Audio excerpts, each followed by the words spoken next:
Swastiastu. Om Swastiastu. Assalamualaikum warahmatullahi wabarakatuh. Shalom, namo buddhaya, dan salam kebajikan untuk kita semua.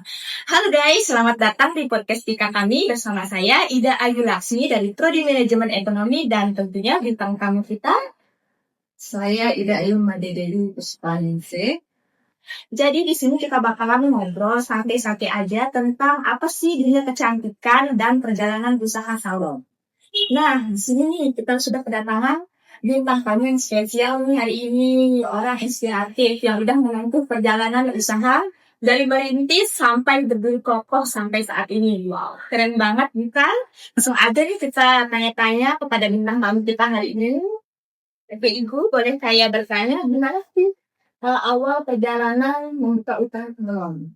Awal perjalanan saya menjadi salon, awalnya itu bekerja sama orang tentunya ya. Setelah lulus dari SMK kehidupan makanan dengan guru pelatihan kita. Jadi situ lulus saya bekerja di Rizal Salon namanya di tahun 2000. Jadi setelah bekerja selama 7 tahun, saya dan teman-teman membuka usaha bekerja sama dulu selama 7 tahun dan memutuskan untuk berdiri masing-masing di tahun 2011. Keren banget ya. Untuk sekarang ini bukan salon di Rawamangun. Di Cakra, di dalam Imam Bonjol nomor 7 Bali. Kalau dari segi perawatan itu enggak. Misal, Terus bayar? ini ada body care, hair care, dan treatment lain. Nah, kalau untuk bidang sekarang tren rambut apa yang paling populer nih Kalau sekarang masih kita random layer, kata, random layer ya, itu. Sekarang tren rambut warna apa sih yang cocok untuk saat ini? dengan tren rambut yang warna ice, brown, dan warna kayak biru.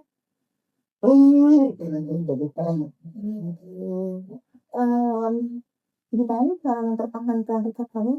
Kok bisa sih sampai berdiri sekarang tidak salah ini Indonesia. Untuk mempertahankannya itu ada proses yang sangat berat mungkinnya ya. Jadi kita harus menambah wawasan di bidang salon, sama di bidang hair stylist atau cutting, dan di bidang pewarnaan smoking. Jadi kita harus banyak belajar. Jadi salon itu setiap bulannya ada seminar ya. Jadi seminar masalah cutting, color, moting, dan lain-lainnya. Jadi untuk menambah wawasan penting banget. Jadi untuk anak muda seandainya mau kita usaha salon seperti saya itu, yang utama adalah skill yang paling penting seperti sekolah ya. Tentunya harus sesuai dengan jurusan yang dimau. Jadi untuk mempertahankannya itu ya kita harus banyak belajar lagi walaupun kita sedang bisa tentunya di bidang salon dan masih bertahan sampai sekarang. Jadi kita itu harus banyak belajar lah. Untuk di daerah saya banyak nih kita salon-salon yang ada di Lima, di Sempit. Nah, gimana kita menghadapi kesalahan itu? Tentunya dengan menghadapi persaingan itu tadi kita harus menambah pelayanan. Jadi dari salon memperbaiki pelayanan terhadap customer, dan tentunya kita harus tahu keinginan dari masyarakat yang ada di sekitar kita. Apa motivasi terbesar nih untuk kalangan anak muda untuk membangun usaha salon?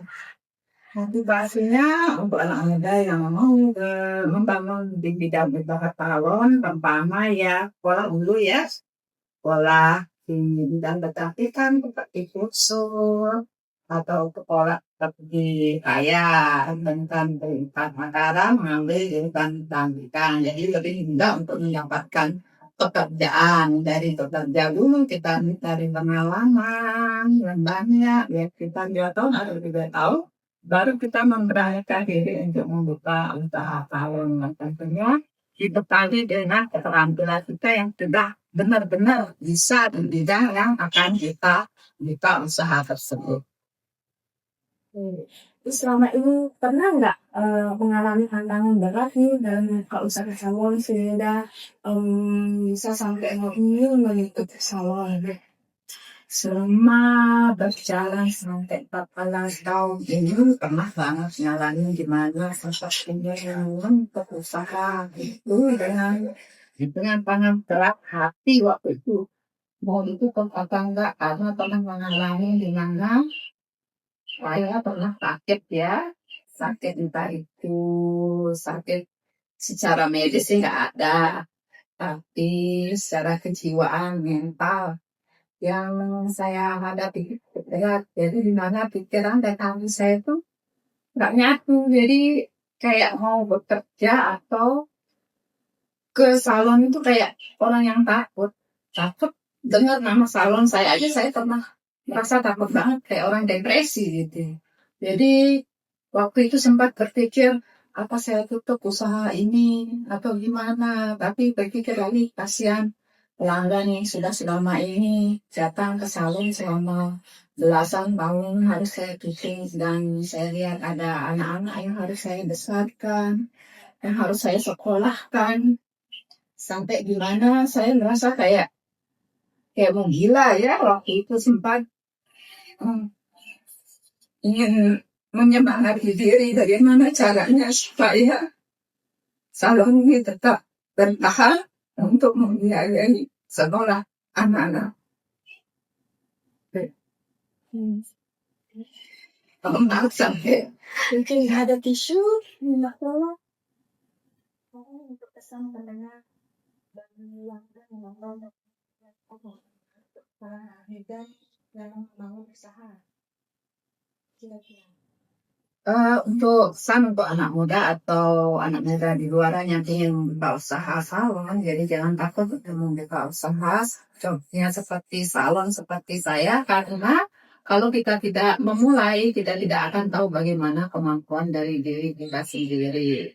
Jadi belajar dengan giat, semangat, dan anak muda atau siapapun di luar sana yang ingin membuka usaha salon, jangan pernah takut ya untuk memulai suatu usaha. Jadi beranilah untuk memulai dulu, bersemangat, mempunyai keinginan yang kuat. Tunjukkan kalau anak-anak muda sekarang itu berkreatif, tentunya di bidang yang teman-teman ingin geluti saat ini. Wah, keren sekali untuk bintang tamu kita hari ini. Beri tepuk tangan dulu. Oke deh, terima kasih udah nemenin kita di podcast kita hari ini bersama saya Ida Ayu Laksmi, pamit undur diri. Om Santi Om. Assalamualaikum warahmatullahi wabarakatuh. Shalom, syadu.